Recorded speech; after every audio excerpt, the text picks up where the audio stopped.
అందరికీ నమస్కారం అండి. సులువైన వంటకి స్వాగతము. ఈరోజైతే మంచి ఎల్లిపాయ రసం అయితే చూస్తానండి. ఇప్పుడు వర్షాకాలము అలాగే రాబోయేది చలికాలం. ఈ రెండు కాలాల్లో కూడా ఎల్లిపాయ రసం తీసుకుంటే చాలా మంచిది. దానికోసం ముందుగా అయితే ఒక గిన్నెలో చిన్న నిమ్మకాయ సైజు అంతా చింతపండు తీసుకొని దాంట్లో నీళ్లు పోసుకొని ఒకసారి కడిగేసుకొని ఆ నీళ్లు వంపేసుకోవాలి. తర్వాత అందులో మంచి నీళ్లు పోసి నానబెట్టుకోవాలి.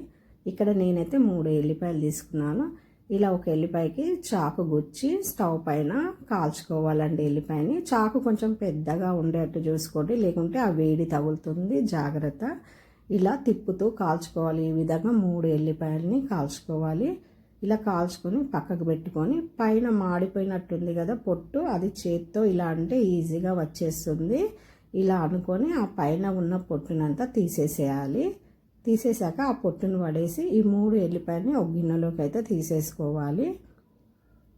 తీసేసుకున్నాక పక్కన స్టవ్ పైన ఒక పెంకనన్నా లేకుంటే కడాయన్నా పెట్టుకొని చిన్న మంట పైన ఇలా ఒక స్పూను మిరియాలు, ఒక స్పూను జీలకర్ర వేసి లైట్గా ఫ్రై చేసుకోవాలి. దీనిలోనే మనము ఒక 3-4 ఎండుమిర్చి, ఒక 2 పచ్చిమిర్చి కట్ చేసి వేసుకోవాలి. అలాగే వేస్తే పచ్చిమిర్చి పేలుతాయి కాబట్టి ఇలా 2 ముక్కలు చేసి వేసుకోవాలి.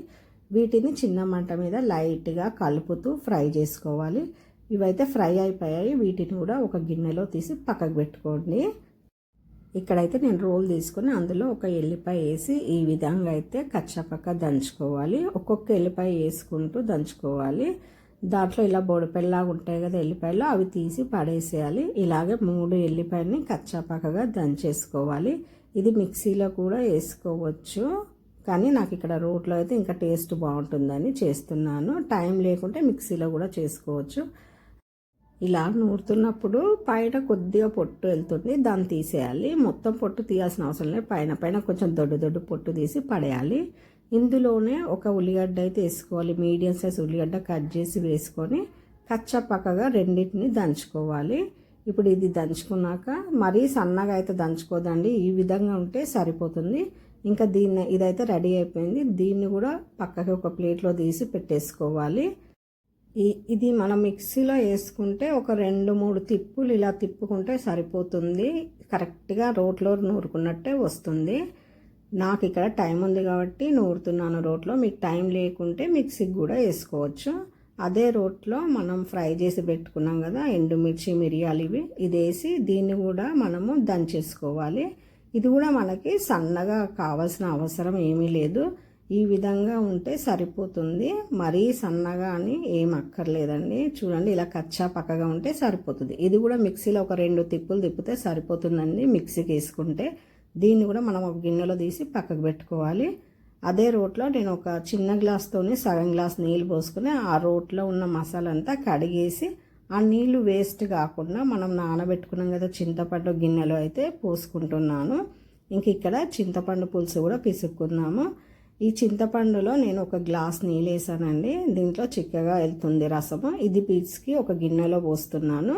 మిగిలిన చింతపండులో కూడా ఇంకో గ్లాస్ నీళ్ళు అయితే పోస్తున్నాను. పెద్ద గ్లాస్తోనే ఇంకో గ్లాస్ నీళ్ళు పోసి అది కూడా పిసికి అందులోనే విసికేసి పక్కకు పెట్టుకుంటున్నాను. ఇంకా మనకి ఇక్కడ పులుసు అయితే రెడీ అయిపోయింది. పక్కకి స్టవ్ పైన రసం చేసుకోవడానికి ఒక గిన్నె పెట్టి అందులో ఒక టేబుల్ స్పూన్ అంతా ఆయిల్ వేసి అందులోనే కొద్దిగా మినపప్పు, ఒక స్పూన్ అంతా ఆవాలు వేసి అందులోనే ఒక 3 ఎండుమిర్చి కూడా వేసి లైట్గా ఫ్రై చేసుకోవాలి. చిన్న మంట పైట చేసుకోవాలి. అందులోనే 3 కరమాకు రెబ్బలతో సహా వేస్తే బాగుంటుందండి. రసంలో వేసుకొని మంచిగా ఫ్రై చేసుకున్నాక ఒక సగం చెంచా పసుపు కూడా వేసి పసుపును కూడా కొంచెం ఫ్రై చేసుకున్నాక మనం పక్కకు పెట్టుకున్నాం కదా ఎల్లిపాయ ముద్ద, అది కూడా వేసి 2-3 సెకండ్ల పాటు ఇలా కలుపుకుంటే సరిపోతుంది. మరీ ఎక్కువ ఫ్రై చేయొద్దు దీన్ని ఎల్లిపాయని. ఇందులోనే ఒక టమాటా పెద్ద ముక్కలుగా కట్ చేసి వేసుకొని దాన్ని కూడా ఎక్కువ ఉడకనియొద్దు. వేసేగానే కలిపేసి అందులో మనము పక్కన పెట్టుకున్న ఈ చింతపండు రసం మొత్తం వేసుకోవాలి. వేసుకొని మనం మంచిగా ఒకసారి అయితే కలిపేసుకోవాలండి. ఇదంతా మనము చిన్న మంట పైనే చేసుకోవాలండి. మంట పెద్ద పెడితే ఎల్లిపాయ అనేది ముద్ద అనేది అడుగంటుతుంది గిన్నెకు, అందుకని మంట అయితే చిన్నగానే పెట్టుకోవాలండి. ఒకసారి దీన్ని మొత్తం మంచిగా కలిపేసుకోవాలి. ఇప్పుడు ఇందులో మనం నూరి పక్కకు పెట్టుకున్న ఈ మసాలా ఉంది కదా, ఇది కూడా వేయాలండి. వేసి వెంటనే ఒకసారి బాగా కలపాలి. అలాగే వదిలేస్తే ఉండలు కట్టినట్టు అవుతుంది. అందుకని వేయంగానే ఒకసారి మంచిగా కలిపేసుకోవాలి. ఇప్పుడు దీంట్లో సరిపడంత ఉప్పు అయితే వేసుకోవాలి. నేను ఇక్కడ ఒక చెంచా సగం ఉప్పు అయితే వేస్తున్నాను. ఉప్పు ఎవరి ఇష్టం వాళ్ళదండి. ఒకరు ఎక్కువ తింటారు, ఒకరు తక్కువ తింటారు. ఇక్కడ నేనైతే కరెక్ట్గా ఒక చెంచా సగం వేసాను, అది కరెక్ట్గా సరిపోతుంది. ఇంకా మొత్తం మంచిగా కలిపేసుకున్నాక ఇక్కడైతే నేను 2 గ్లాసుల నీళ్ళైతే పోసుకుంటున్నానండి. ఎందుకంటే రసం మనకి పల్చగా ఉంటేనే బాగుంటుంది కాబట్టి ఇందులో పెద్ద గ్లాస్తోని ఒక 2 గ్లాసుల నీళ్ళు పోసుకొని మరొకసారి మంచిగా కలిపేసుకొని బాగా మరగబెట్టుకోవాలి. రసం ఎప్పుడైనా మంచిగా మరుగుతూనే టేస్ట్ బాగుంటుంది.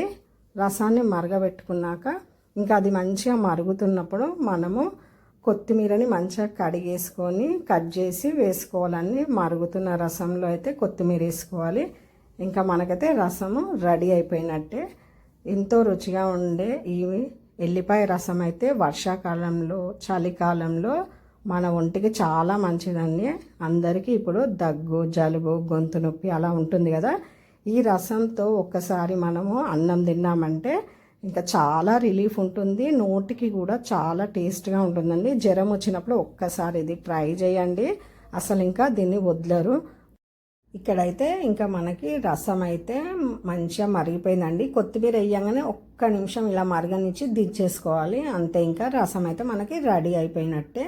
రసాన్ని ఎప్పుడైనా ఒక బౌల్లో అన్నం పెట్టుకొని అన్నం మునిగే వరకు రసం వేసుకొని మంచి ఒక స్పూన్తో కలుపుకొని తింటే అద్భుతంగా ఉంటుంది. రసాన్ని ఎప్పుడైనా ఈ విధంగా తింటేనే చాలా టేస్ట్ ఉంటుంది. ఒక్కసారి ఇది టేస్ట్ చేశారంటే అసలు వదలరు. ఇంకా మీరు పిల్లల నుండి పెద్దల వరకు ఎవరైనా చాలా ఇష్టపడి తింటారు ఈ ఎల్లిపాయ రసాన్ని. ఆరోగ్యానికి కూడా ఇది చాలా మంచిది. మన వీడియో నచ్చితే తప్పకుండా లైక్ చేయండి, షేర్ చేయండి, సబ్స్క్రైబ్ చేసుకోండి. మరొక మంచి వీడియోతో మళ్ళీ కలుద్దాము. సులువైన వంటలు మంచి మంచి వీడియోలు మళ్ళీ వస్తూనే ఉంటాయండి. ఉంటానండి. బాయ్ అండి. ఈ రోజుకైతే ఇదే మన వీడియో.